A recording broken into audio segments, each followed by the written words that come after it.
يا رسول الله السلام عليك يا حبيبي يا نبي الله۔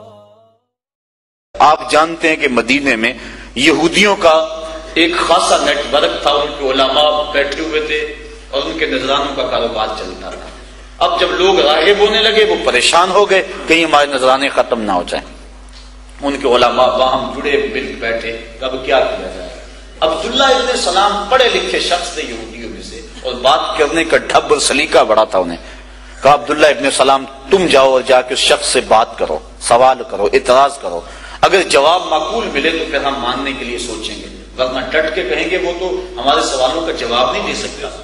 عبداللہ ابن سلام گھر سے نکلے، علماء یہود کے ہاتھ اٹھ گئے، لیکن تقدیر مسکرا کے کچھ اور ہی کہہ رہی تھی۔ سودا لینے کے لیے بازار گئے، ہاتھ اس کے بکے جس کے خریدار گئے۔ عبداللہ ابن سلام، یہ جو روایت میں پیش کر رہا ہوں مشکات میں موجود ہے، ابو داؤد باب فضل الصدقہ میں بھی موجود ہے، اور بھی کتب میں موجود ہے، اور ایک صحاح کے علاوہ دیگر کتب میں یہ روایت موجود ہے۔ انہوں نے 100 سوال خانہ ذہن میں ترتیب دیے، یہ کہوں گا، یہ بات کروں گا، یہ پوچھوں گا، لیکن جب حضور کی خدمت میں پہنچے صلہ رحمی پہ بات حضور کر رہے تھے۔ جو تعلق توڑے اسے جوڑ، جو تجھے محروم رکھے تو جھولیاں بھر، جو ظلم کرے اسے معاف کر دے، یہ حضور کی بات چل رہی تھی۔ اب یہ جا کے کونے میں بیٹھ گئے، تھوڑی دیر کے بعد آگے ہوئے، آقا پوچھا کدھر آئے؟ وہ کہا حضور غلام بننے آیا۔ سارے سوال تتلیوں کی طرح اڑ گئے دماغ سے۔ ملا رومی مرشد اقبال بولتے ہیں، اے لقائے تو جواب ہر سوال، حال شود ہر مشکلت بے کیلو کال، تیری تو ملاقات ہی سارے سوالوں کا جواب۔ اور مرید رومی بولا، قلندر لاہوری بولا، شہر اقبال کے واسیوں تمہیں فخر ہے، اقبال بولا۔ اقبال کہنے لگا یک نظر کر دی و آداب فنا آموختی، وہاں خنک روزے کے خاشا کے مراوا سوختی۔ کیا بات ہے، تم نے کہ نظر کی سارے مسئلے حل کر دیے؟ نظر کی جولانیاں نہ پوچھو، نظر حقیقت میں وہ نظر ہے، اٹھے تو بجلی پناہ مانگے، گرے تو خانہ خراب کر دے۔ سارے مسئلے حل ہو گئے، کلمہ پڑھ کے غلام ہو گیا۔ جو کان یہ سننے کے لیے بے تاب تھے کہ ابھی خبر آئے گی کہ مسلمانوں کے نبی کو کوئی جواب نہیں آیا، ان کے کانوں میں یہ خبر پڑی، تیری تک کے ادامہ میں مرید ہو گئی۔ جب انہوں نے یہ بات سنی تو تھوڑے تھوڑے آئے، عبداللہ ابن سلام تو نے یہ کیا کیا؟ تو نے یہودیت کی ناک خاک آلود کر دی، تو نے کچھ سوال پوچھا ہوتا، بات کی ہوتی، ہم سمجھتے لاجواب ہو گیا مان لیا، ہم نے تو سنا تو نے سوال بھی کوئی نہیں کیا، کیا ہوا تجھے؟ تو عبداللہ ابن سلام فرمانے لگے مجھے بھی نہیں پتا مجھے کیا ہوا۔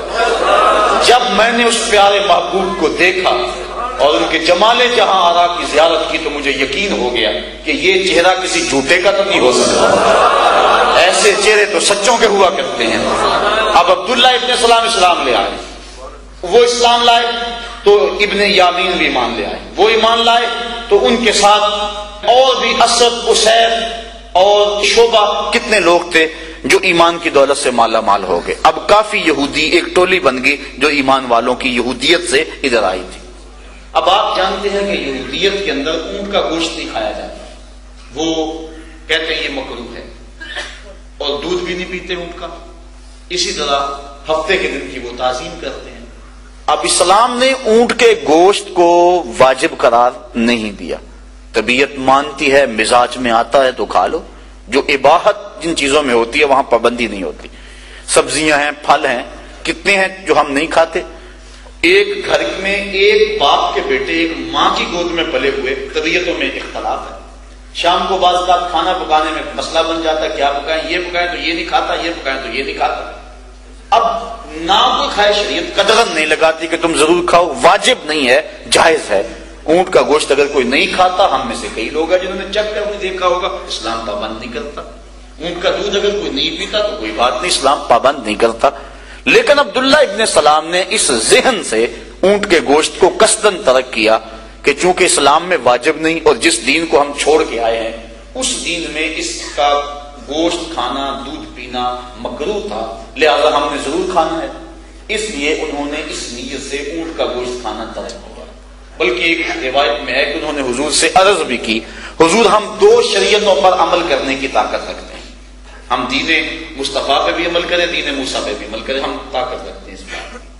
جب انہوں نے یہ عمل کیا اس خیال سے کہ یہودیت کی وہ ریت اور رسم جو میں مدتوں سے ادا کرتا آیا ہوں اور بچپن سے کبھی نہیں کھایا، اب ضرور کھانا میں نے، تو اللہ تعالیٰ نے یہ آیت کریمہ نازل فرمائی، یا ایھا الذین آمنوا ادخلوا فی السلم کافہ، اے ایمان والو اگر اسلام لائے ہو تو پھر پورے پورے آؤ۔ اور آگے کیا کہا، ولا تتبعوا خطوات الشیطان، شیطان کے قدموں پہ نہ چلو۔ آفاق کے ہر ہر گوشے میں قرآن سنا کر دم لینا، اب رکنا نہیں، اب تھمنا نہیں، فردوس میں جا کر دم لینا، آفاق کے ہر ہر گوشے میں قرآن سنا کر دم لینا، اب رکنا نہیں، اب تھمنا